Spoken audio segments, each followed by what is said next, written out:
Good morning guys. So andito kami ngayon sa ferry boat kasi aalis kami papuntang Ormoc kasi recognition day ng aming anak. So recognition nila is 2 PM. So darating kami na sa Ormoc mga 9. So meron pa kaming time mag chill or mag gala-gala. Ayan. Dumating kami dito mga 4:45. Buti na lang naabutan namin ang barko. Ayan na yung anak ko. So, habang nagbibiyahe, nagutom daw taon siya. Kaluoy. Kasi nga nagising ng 3:30 and then binihisan ko. So, alis agad kami. Wala siyang kain. So, time check 1:45 na. Ayan na sila. Pinapaupo na sila kasi alphabetical order tatawagin sila. Ayan. Ayan na si Chrissy Walker. Nagtayo-tayo na namang batang iyan.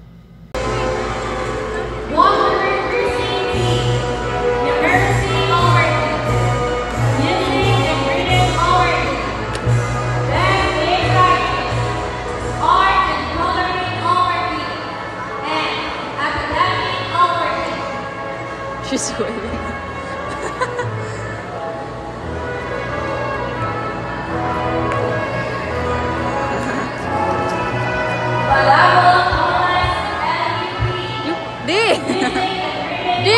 Shh.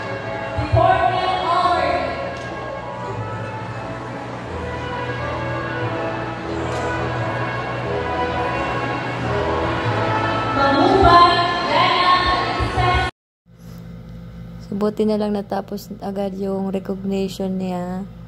So, pagkatapos natanggap namin yung award niya, so, dumiretso agad kami dito sa aming hotel.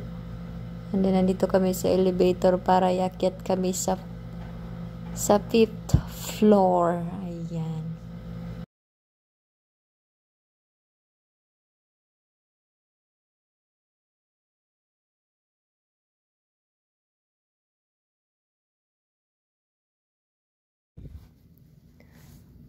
Ah, 5 PM na habang yung daddy niya nasa nagpamassage. So, na-board kami sa room. So, I decided na gagawas.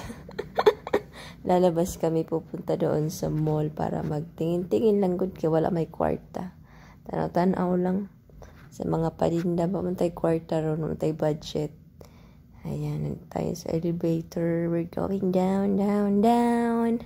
Number 1.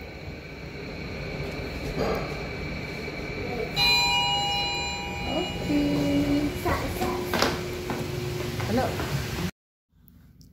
And it's time to eat. Dinner time. So, dito kami nag-dinner sa SM Mall sa Kenny Rogers. Nag-open sila, I think, 2 weeks ago. Kaya sabi ko kay Afam na doon tayo kakain. Kasi